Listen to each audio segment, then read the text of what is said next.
Welcome to Spotlight on the Arts. I'm Patrick Christiano, your host, the publisher of TheaterLife.com, a website for theater buffs covering all things theater. And I have a really special guest today, my friend Josh Gladstone, producer, former artistic director of Guildhall, who is a really busy man this summer, and he's going to talk to us about all his projects. Thank you, Patrick. Oh, thank you, Josh, for coming. It's my pleasure to have you. Great to be here with you again, and nice to see you. And as always, thank you for taking an interest in the arts. You're so passionate about the arts. Oh, you're kind. Giving opportunity to artists, always to promote, which is so important. Yeah, well, let's talk about the stuff that you have cooking, because Sure. You have a lot going on. And first up is tomorrow night. Tomorrow night We is have an first up. opening, yes. Yes. So An there's opening night, right? opening night in New York City of an off-Broadway show that's playing at Theater Row Theaters until May 21st. And it's a new play, although it's had a couple of other iterations, but it's a new play by a terrific playwright named Michelle Kolos Brooks. And the name of the play, get ready, I'm Hitler's ready. Tasters. Now, when I say the title, Hitler's Tasters, a lot of time people go, oh, I don't want to, Hitler, forget it. I don't want to, not I've interested. had that reaction already when I told people about the play. Yeah, Seriously, I and think, oh, Hitler, I don't want to hear I anything don't want to about know. However, I mean, it's written, produced. I'm an associate producer on the project. It's written. I'm a Jew. It's written by a Jew. She happens to be Mel Brooks's daughter-in-law. Hitler. Get out. And when she said to her father-in-law, "What do you think if I keep the name Hitler in the title?" And Mel Brooks, obviously, Springtime for Hitler, the Yeah, producer, of course, said, he loved it. he said, "Okay, I'll license it to you." But We have to be licensed. he was joking. He was joking. He got me. But he said that you should use it because it is what it is. And it's a Yeah. play about young German women who were literally the tasters in a bunker to test all the meals 3 times a day for this monster to make sure that they weren't poisoned. And so every meal they would sit down and be completely prepared to die for what they believed to be this great, wonderful, paternal rock star of a man. But the play, They believed in the cause. They believed in what they were doing. they were young people and They were indoctrinated. they were indoctrinated. That's exactly the point of the play. And what Michelle has done is she's taken this historical story and she's put it into a very modern, anachronistic context. And it's actually a dark comedy. You took the word right out of my With mouth. dance, and the women have cell phones, and they speak about this bastard like he was a great pop culture reference. And it's about these women who have allowed themselves to be consumed by a system that then uses their bodies, takes away their rights.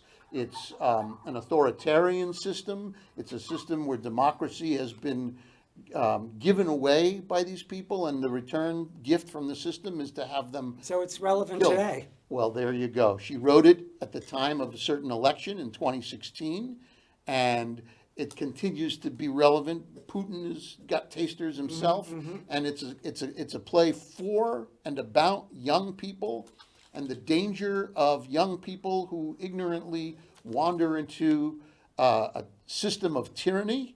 And this is an artist's response to tyranny. I think we should take a look at the clip so you get a little sense of the idea. Okay. Of And this you're play. doing this with the New Light Theater? Yes, the New Light Theater Project, and it's an all-women team. It's wow, a you're very doing- feminist piece. I'm the token male, but it's Michelle, the playwright's Lucky you. director, Sarah Norris. The Oh my cast gosh, is all Sarah's young women. The terrific. designers are all women, lighting, sound design, choreography. It's a spectacular piece. It was going to be at 59 East 59th, and in Los Angeles, the pandemic stopped So its it didn't go to either one of those places? before it could really run. I think it had 1 or 2 shows in LA, and then it had to shut down in the pandemic.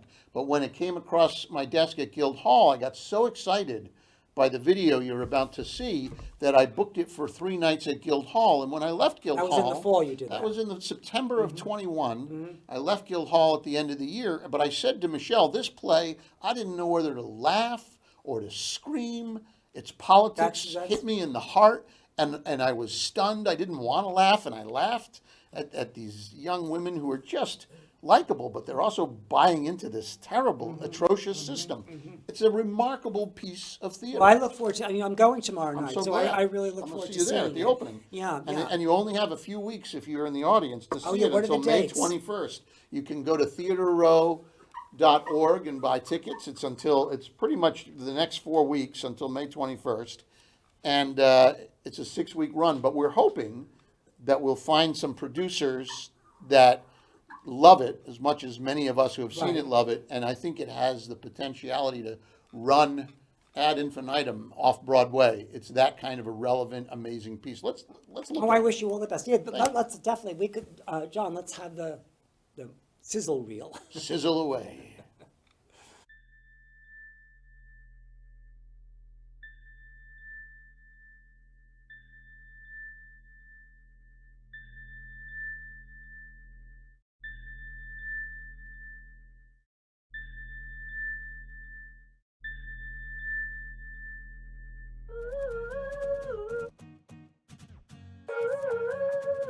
You're gonna love this. You can't touch this. Cause I'm a bad bitch. I just wanna have fun tonight. Talk this shit to the Rihanna, look fashion light. Let me blow up this house tonight. Blow, blow.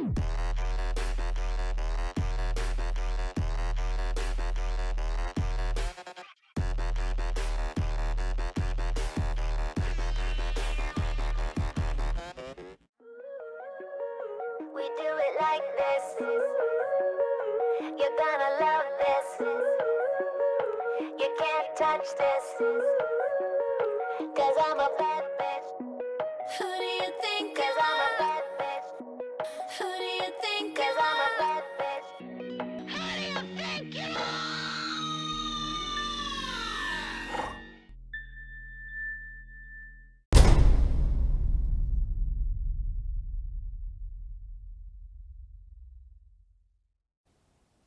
All right, Wow, thank you. yeah, Thank that's you. strong.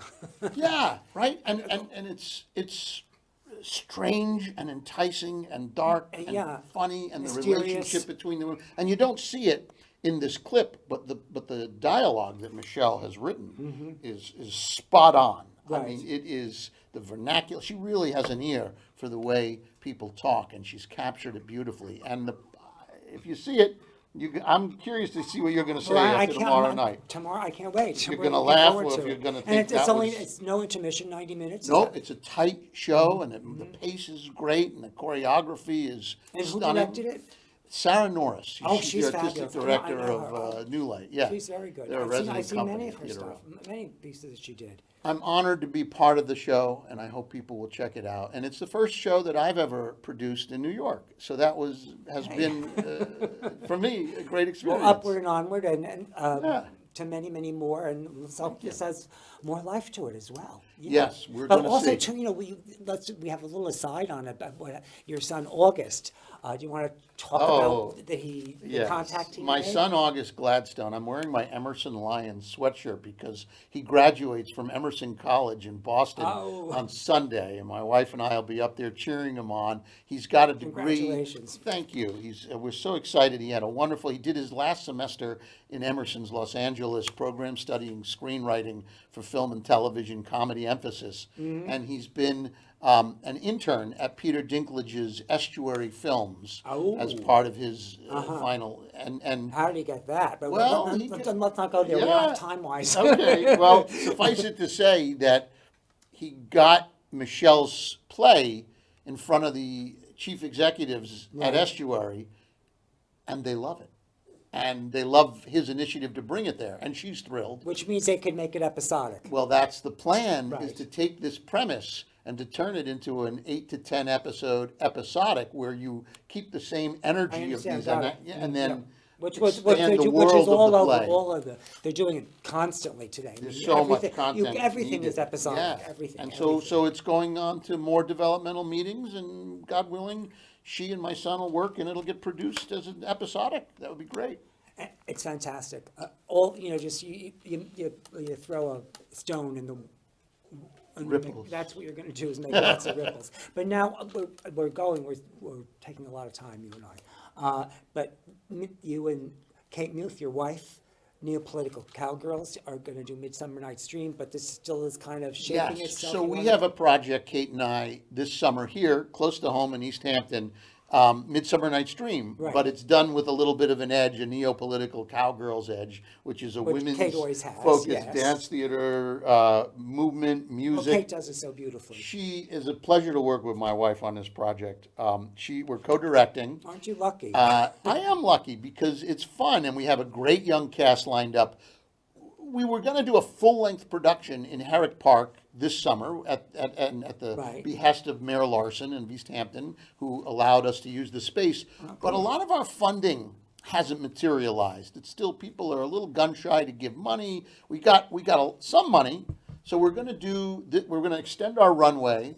We're going to do the project with 3 nights here in East Hampton, probably 2 nights at Mulford Farm in July, Right. towards the end of the month. And then possibly, we're talking with East Hampton Library about doing a special evening under the tent after their big writers' fair So you event. would break up the run. It wouldn't be. Yeah, it wouldn't be a run so much as a developmental salon where we're going to introduce the work with selections from the play, with some of the fairy ensemble doing Kate's Oh, dance. that's- And it's going to be an opportunity to fundraise, to see the promise of this project in the hopes that we'll be producing it both in the city and in East Hampton in 2023. So this will be a showcase of it.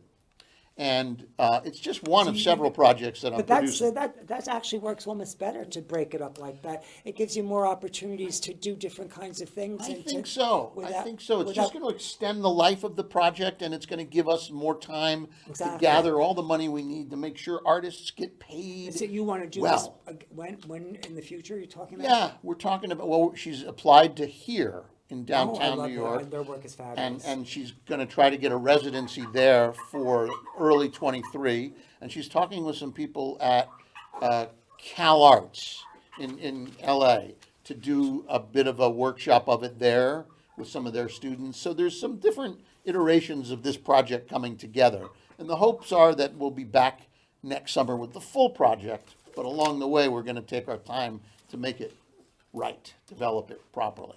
I wish you all the best of luck with it. And it sounds like you're all, you two, I know, will make it wonderful. I've seen, what was the other thing that Kate did in New York? Well, she's got, we did Eve, which Eve, was an that's the one- immersive, that's- site-specific that's the one I down at was- Judson Church. Yeah, And that's the one I was thinking. we've got of. Andromeda's Sisters in June in Springs at the Lieber House, which is an opportunity to come and hear women's advocacy speakers, and we're celebrating Anne Chizon of the film festival. I'm wearing their hat.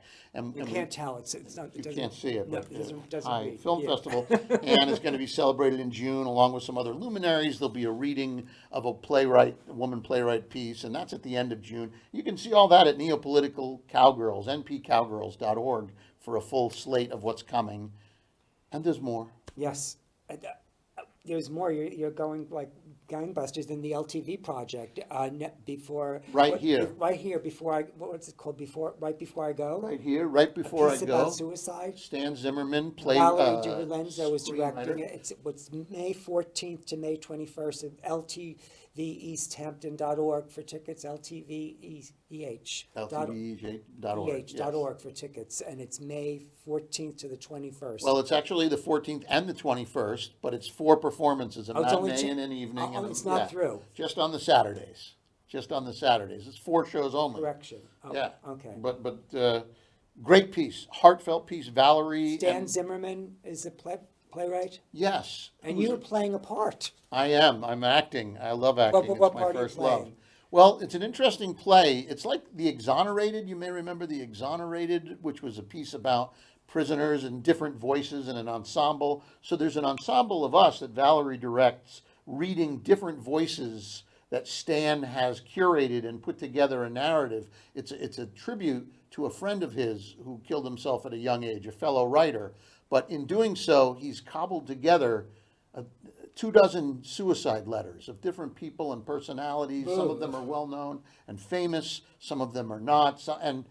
And so you hear them, as the narrative is thread through about this young friend of his who died, and it comes to terms, and it actually ends on a great note of help and a great note of love and a great note of blowing away the stigma around this mental health issue and looking at it with a clear eye and addressing it with compassion. And the play is heartbreaking, but at the same time, How did this piece come to you? well, I'm friends with Valerie DiLorenzo, and she cool. bought the piece here to Michael Clark at LTV, and I think he agreed to come on board and produce it. And they have a beautiful space here at LTV Oh, it's that fabulous, yes. Sebastian Paczynski has done a lighting grid for, and it really, the place looks great here at LTV as a theatrical presenting hall. And so Michael and Valerie cooked up a budget, and they're Wow. doing it for 2 How nights. And cool. Stan Zimmerman, the playwright, is personally involved and on board. He wrote Roseanne, he wrote Gilmore Girls, he wrote Golden Girls. He's a very successful I love them comedy all. writer. Fabulous. But this show is not a comedy, it's just a piece from the heart. And I think I read Hunter S. Thompson's farewell letter, which is funny and sharp and a zinger. There's a great cast in it. A lot of locally based actors who live here. You read whose? I read Hunter S. Thompson, know the who writer. that is. Oh, you don't Fear and Loathing in Las Vegas? Yes, I'm among sorry. many other, Thank you. great gonzo journalists. His There letter must be is in someone out there. there like me that didn't know who he was either. That's right. Vince Foster, the Clinton Politico aide who killed himself, who has an angry, powerful letter that he reads that is about the GOP and the dirtiness of the politics, and it sort of explains with anger why he killed himself. And then some of the letters are heartfelt, some are melancholic. There's children in it, killed kids who have been bullied. It's a potent show. So come here to LTV and see it. I'm going to move you along. We have about 10 minutes to go over both these other projects Okay. you've done. So, which I don't know who talks more, you or me. I talk a lot. No, I'm teasing. But we have about 10 minutes. So the other thing you're doing is a family program that you're producing and curating at Mind Offline. It's a new location. Tell us, it's all brand new to me. Well, Mind Offline is brand new to all of us. Nicole Delma is the proprietor. She's a great music marketing background, but she's a super progressive and interesting person who believes in creating an alternative space for the community. So yes, it's a retail store, but it's a curated retail store where the work that she sells is it's like locally dyed and grown wool and organic products and beautiful crafts that are all, it's the opposite of Amazon.com. It's like local, stewarded, beautiful projects that she sells. And then she has classroom space, alternative space for gatherings for the community where they can take classes. How big is the property? It's maybe a half acre. Really? And it's got a great, big, beautiful backyard. So when you're going that is- to, we're on It's 114. as you're driving from East Hampton down 114 into the center of Sag Harbor, it's on the left. It's one of the first retail places you'll see on 114, kind of not far after the gas station, on the left before you get down into town proper. And you can't miss it if you're looking. 114 Mind Offline. It's mindoffline.org for tickets.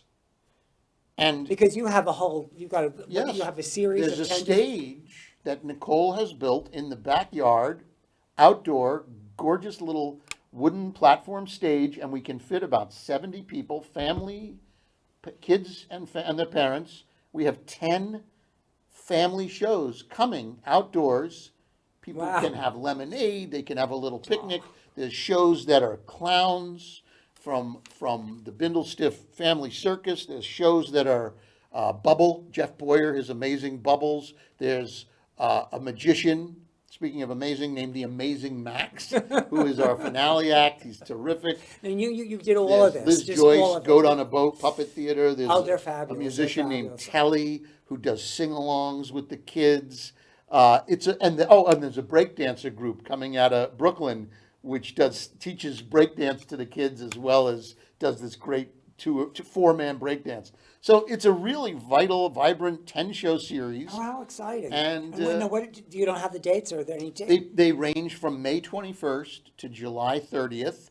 The shows are mostly at 5 o'clock, although we have 2 shows in the bubbles of 3 o'clock. The whole schedule is at So no- mindoffline.org. That's where you have to go to, mindoffline.org. Yeah, and what a great opportunity for families to gather, put the mind offline. Turn your phone off, turn your computer off, gather organically, drink a little iced tea, eat some popcorn, and see circus acts, sword swallowing, and plate spinning, and kids put into bubbles. It's going to be a lot of fun. So I'm honored to work with Nicole on this new adventure.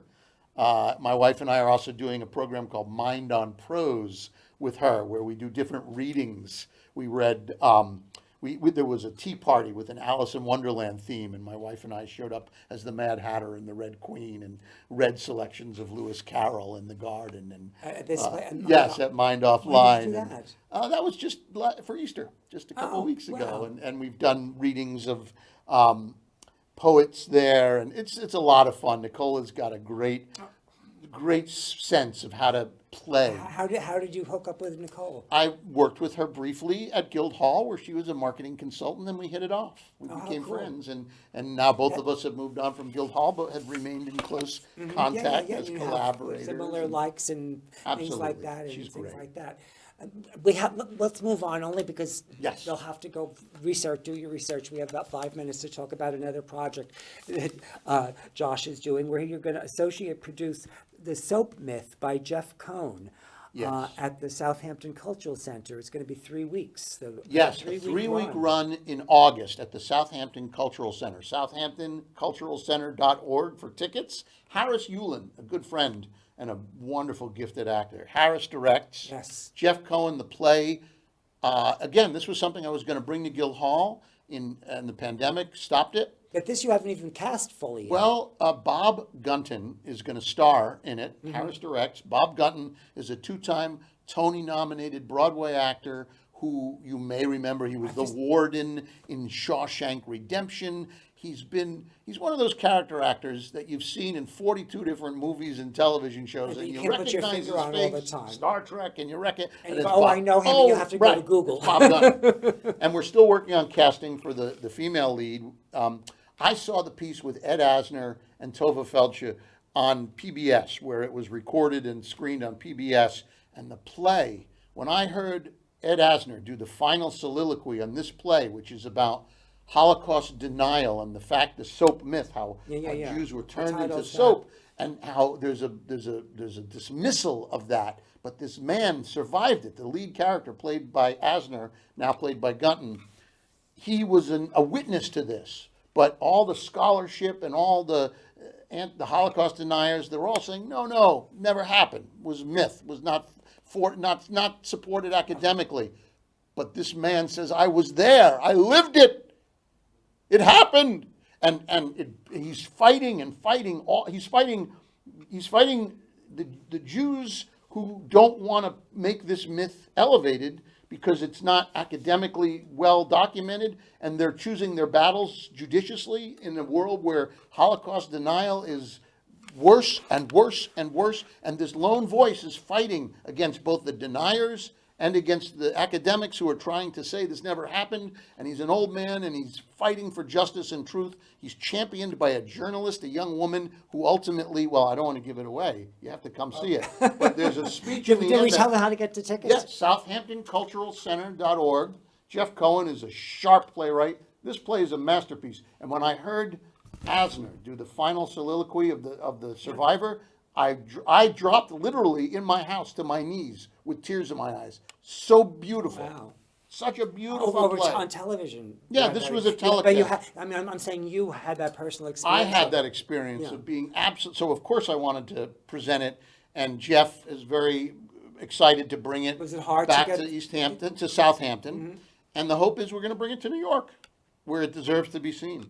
It's been seen at the Holocaust Museum in How are you doing Skokie, the casting Illinois. for the female role? Well, Harris Yulin knows everybody in the industry, and we're calling some friends of his. So stay tuned for an announcement of a star of significant caliber. And my last plug is for Harris Yulin. I'm working with on A.R. Gurney's play Love Letters at the Suffolk Theater. 2 nights only, July 9th and 10th. I'm producing him and Mercedes Rule reading this chestnut. Gary Heigem, Executive Director, Suffolk Theater, bringing us in to Riverhead. It's one of their first serious theatrical efforts in Riverhead, and a great chance to see a beautiful play read by two masters. They're both one. And then the play itself is just, it's just Funny and funny. Yeah. But and everything you have, everything that everything you got your finger in it is kind of very, very heartfelt, strong, passionate stuff. Why do theater? It's not for the I- money, brother. Because you go into this only with your heart, maybe not with your head. I went into real estate for the money, remember? Oh, God bless. You got $20 on you? But I want to introduce Truman, who's finally. Everybody, if you've noticed that I've been having a little problem dealing with Truman such a here. good boy. Who has been here and finally calmed down a little bit, but he was kind of acting up a little bit, and now he's finally chilled. Okay. He's beautiful. Thank you for being patient enough for me with Truman over here, because there's a couple of moments I want to throw him out of the room. I thought he was a perfect gentleman and a good Not too guest. I bad. don't know if he has any questions. He may want to come and see Love Letters. You'd be welcome. And yes, thank you. Thank you, Josh. Thank you so much for coming. You're welcome. Thank you. It was great seeing you all the time. Great to see you. Give my love to Kate. I shall. Cheers.